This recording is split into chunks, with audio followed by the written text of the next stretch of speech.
मुझे नदीम पर जिंदगी तंग नहीं करनी चाहिए।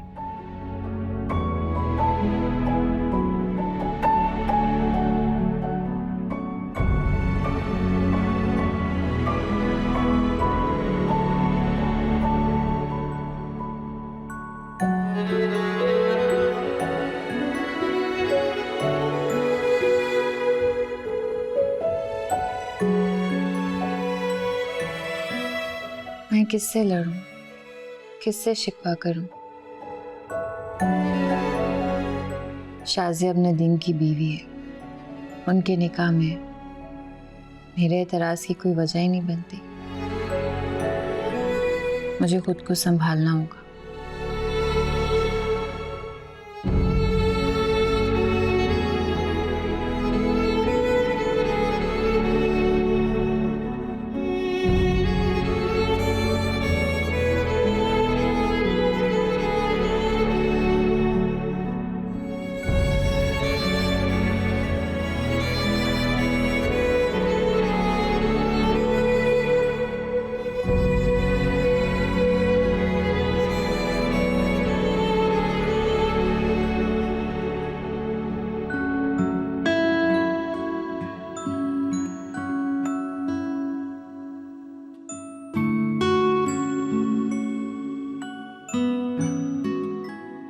नदीम, यहाँ क्यों खड़े हैं?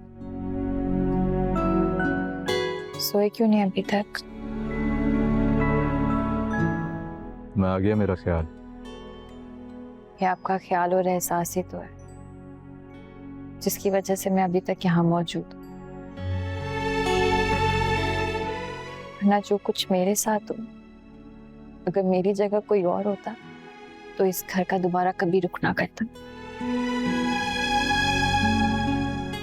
मैं तुमसे बात नहीं कर पा रहा हूँ, लेकिन मैं तुमसे माफी चाहता हूँ। माफी?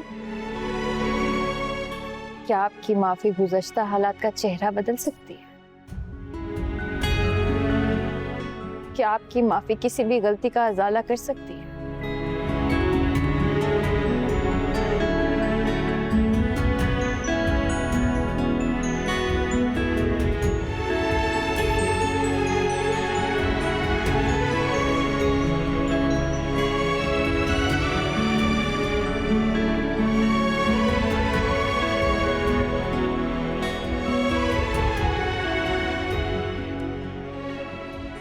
मैं जानता हूँ ये माफी बेमकसद है,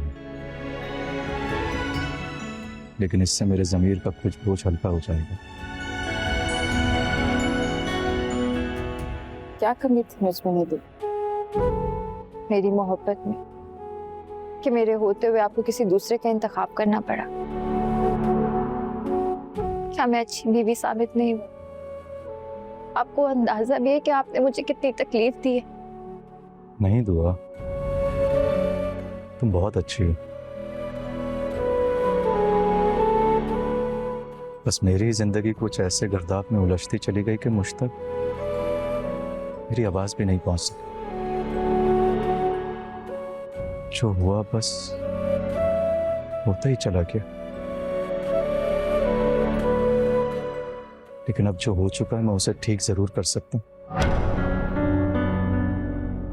ठीक कर सकता? कैसे? मैं शाजिया को तलाक दे दूंगा।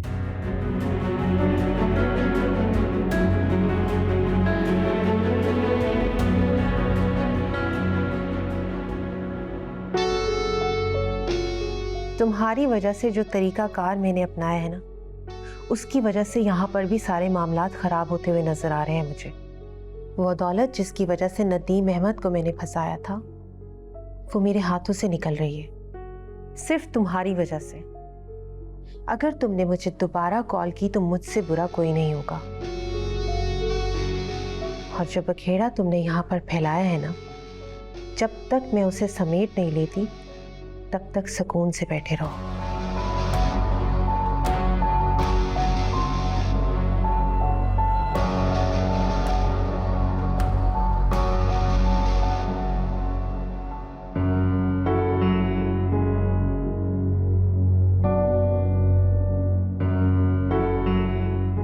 क्या हुआ, तुमने मेरी बात सुनकर कोई जवाब नहीं दिया? आपने बात ही ऐसी की जिसका मेरे पास कोई जवाब नहीं। शाजिया के साथ मुझे 100 इख्तलाफात हो सकते हैं, सौतन है मेरी, लेकिन आप उसे तलाक दें?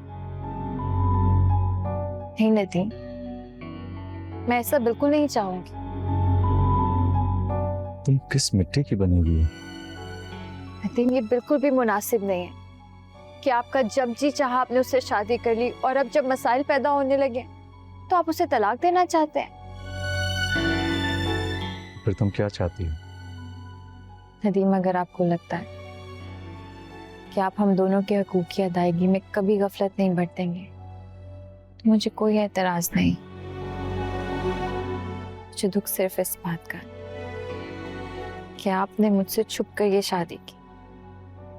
नदीम, आप गलती पर गलती कर रहे हैं। आपने उससे छुपकर शादी की, ये गलती है आपकी, और दूसरी गलती फिर से करने जा रहे हैं कि आप चाहते हैं उसे तलाक दे दें।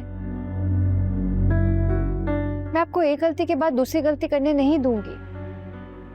तो फिर तुम क्या चाहती हो? नदीम, मैं सिर्फ एक पीसफुल लाइफ चाहती हूँ, इससे ज्यादा मेरी कोई ख्वाहिश नहीं है।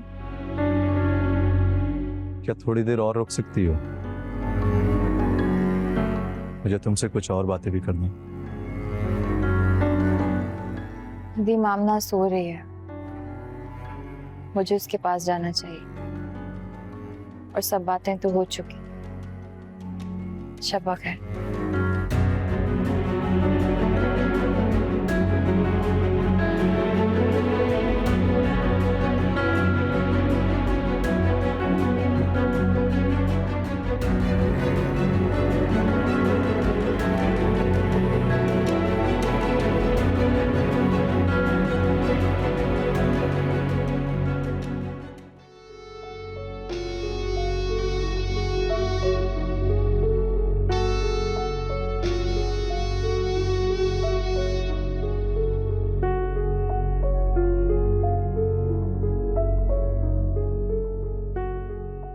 शाजिया, शाजिया, तुम्हारी प्रॉब्लम क्या है? तुम क्यों लड़ने लग गई हो नदीम के साथ? आपा प्लीज, मुझे कोई नसीहतें नहीं सुननी। मैं ऑलरेडी बहुत डिप्रेशन में हूँ, और एक तो आप लोगों की वजह से मैंने नदीम से शादी कर ली। हमारी वजह से उससे शादी कर ली? हमने तुम्हारी मिन्नतें की थी। तुम तो इस तरह से कह रही हो जैसे हमने तुम्हारी नदीम से गन पॉइंट पे शादी करवाई है। तुम खुद उसकी तरफ माइल हुई थी, इसीलिए हमने तुम्हारी उससे शादी करवाई है। हम पे इल्जाम मत धरो। ओके ओके, ठीक है, अभी मैं कुछ सोच रही हूँ। बेवकूफ लड़की, तुम्हारी सोचों को ही कम करना चाहती हूँ। नसीहत करने जा रही हूँ जिसमें तुम्हारा फायदा है। अच्छा, और वो क्या है? वो ये कि मर्द अगर बहरा भी हो ना तो उसे ऊंची आवाज में बात करने वाली औरत अच्छी नहीं लगती। और जिस लहजे में तुम नदीम से बात करने लगी हो ना, वो तुमसे बेजार हो जाएगा। तुम्हें समझ क्यों नहीं आती है ये बात? ये नसीहत तो नहीं है, एक लंबा चौड़ा हिदायतनामा है। मेरी बात सुनो, अपनी शादी को बचाने का सोचो, वरना दुआ जिस मासूमियत से बार करेगी ना तुम्हें पता भी नहीं चलेगा। वो क्या है ना कि मैं इन सब बातों से नहीं डरती, और दुआ को भी देख लूंगी मैं।